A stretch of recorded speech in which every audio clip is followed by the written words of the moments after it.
Okay, thank you very much. My apologies to you profusely. Now, what was your question, you see? Facing the shadow, I used the word self-deception, lying to yourself, okay, saying, beyond this point, I ain't doing no talking no more. Now the action starts. At that point, it's conversation and civilization has stopped. It's war. We can't get there. We cannot afford to get there. But that's it. We're no longer talking. We take out the guns. You know, there's too much of that kind of stuff going on, and that's really what that means. Self-deception is the ultimate enemy of a human being. When I say to myself, you know, it's my misfortune, it's your fault, that's the way the universe works, so I'm going to hold you accountable for my actions, you know. And that essentially is the ultimate formula for disaster, okay? And that's what that's all about. Thank you. And you had a yes? Yeah, could you please expand the meaning of polarity to clarify everything? Oh, well, you can't really do that. I mean, that's really asking, like, that's the kind of, yes, the meaning of polarity. I have one slide here about which I got from my teaching days. What was the examination question that I gave to students? I had about my one examination question there, and it was a 30-minute examination. Very simple. Clear, big letters. Explain the universe and give 2 examples. Okay, and that is essentially the question that she just gave me. Explains polarities. In mythology, that is called the 2 hands of God. Okay, the 2 hands of God. That is the reality that we face. It is conflict, contradiction, and so on. And the difference between immaturity and maturity is how we deal with contradiction. How we deal with conflict in life. It occurs all the time, internally within us, externally in other people. How do we deal with conflict? And that's you answer that with how you live. You answer that with how you are as a human being in the world. It's the most difficult thing of all. It's the last item on that whole body here, from beginning with courage to managing polarity. How do I manage ambiguity? How do I manage? And that's democracy. It's a way to manage ambiguity without revolution, without war. You have people who very strongly disagree, but they accept the processes of democracy because the alternatives of fascism or totalitarianism are unworkable. That's a key, and that's done with the living. And the democratic personality structure matters. Terribly important issue. Terribly important issue. That's why I don't talk about it, okay? Now, there was another one who wanted to say something in here. Okay, yeah, let's get one more. And then I want to give you a little exercise that you can use to get to work on that in the real life. Yeah. I'm one of your former students. Hi, I love you. It's a transformational time for me. I'm sorry, start again. I'm like the poor people who sat in the back and tried to tell me they couldn't hear me and I couldn't hear them. Can you hear me now? Yeah, go ahead. One of the things that I thought was very provocative that you mentioned was called the joy of death. And you said if it weren't for death, I called it the vitality of death. Would not accomplish anything. It's the finiteness we have in life. Okay, okay. So just wanted to, how do you see that kind of fitting into your overall scheme? Okay, the vitality of death is a book that I wrote before I knew what I was doing. Now I am too senile to know what I'm doing, so I'm doing it right now, as it were. But anyway, which my oldest son dubbed Vigor Mortis. Which I think is not a bad idea. You don't care. It was my son. Okay, it's not to me. It's a very important point. So I will get to your issue, but I will ask you to get to the question. The 4 questions, which was the other thing that we did in your office, which was one of the 2 that I want to use, the first and the last one. The 4 questions, the 4 questions at the very end, and then the 8.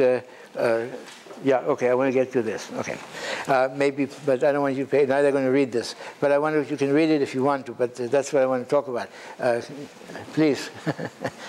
What this guy said over there is what matters. But this is what I want to get to next as a response to all of that.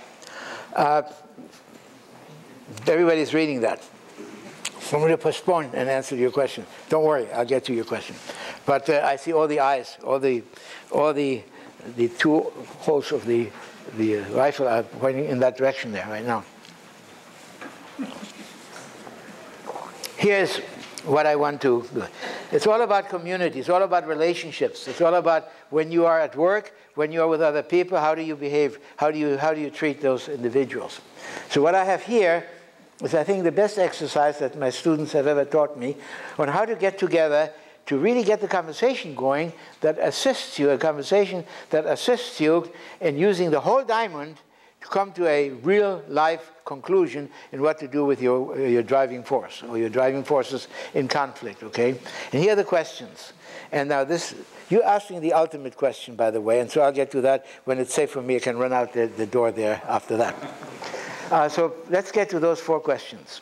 Basically, you should have a dialogue, hopefully witnessed by important people. It's wonderful to do it in a fishbowl exercise in a company or in a classroom in which you have several students maybe talking about important issues in the middle that they're willing to talk about, maybe the 4 points of the diamond, the 4 points we talked about about the humanities program, to talk about your particular issues, and two people talk to each other in this format.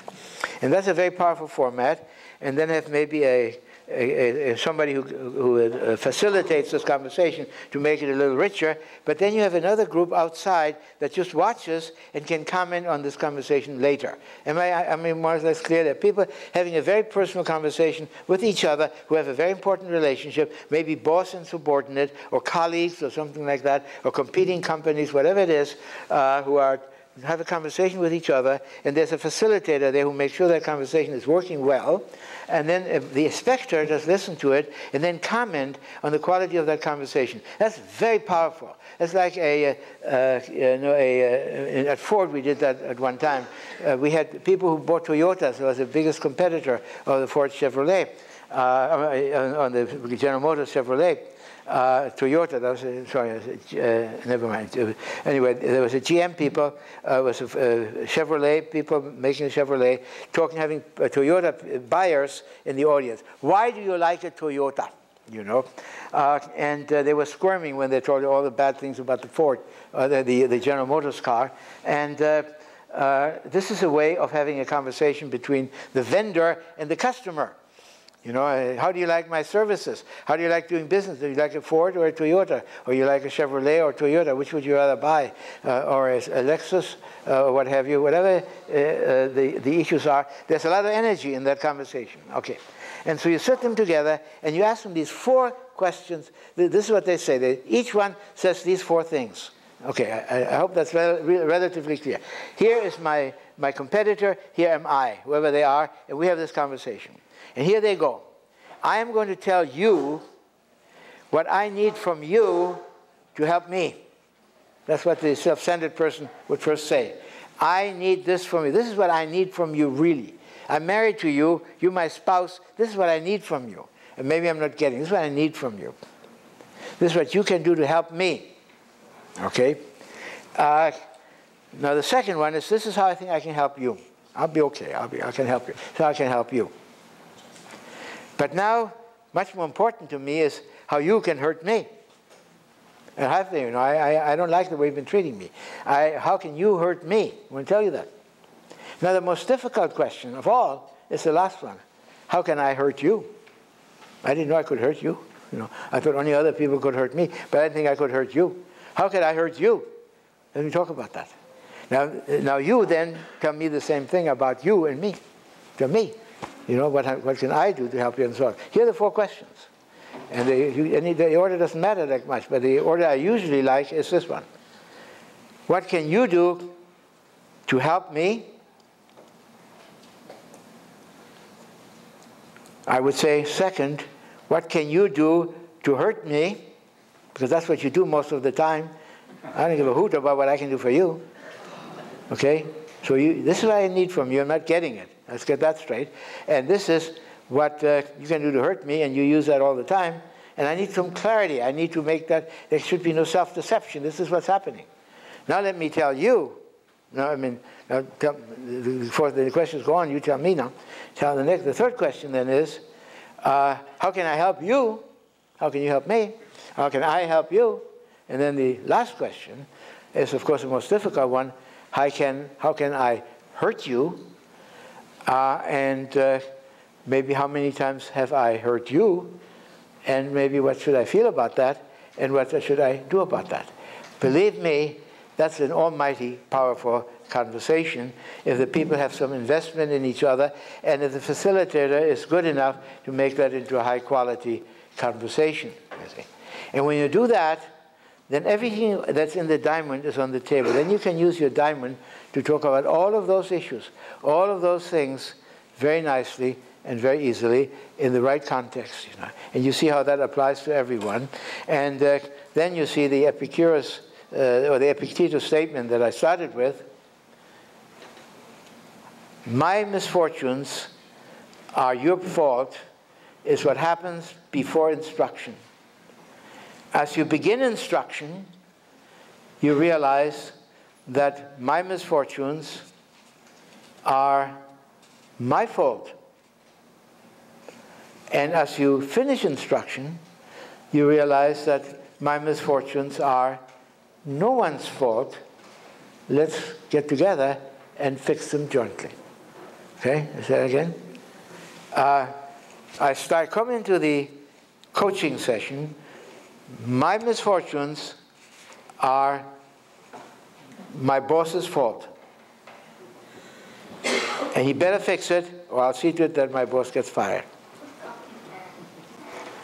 After instruction, as I start instruction, I think my misfortune are my own fault, and I have to fix them myself.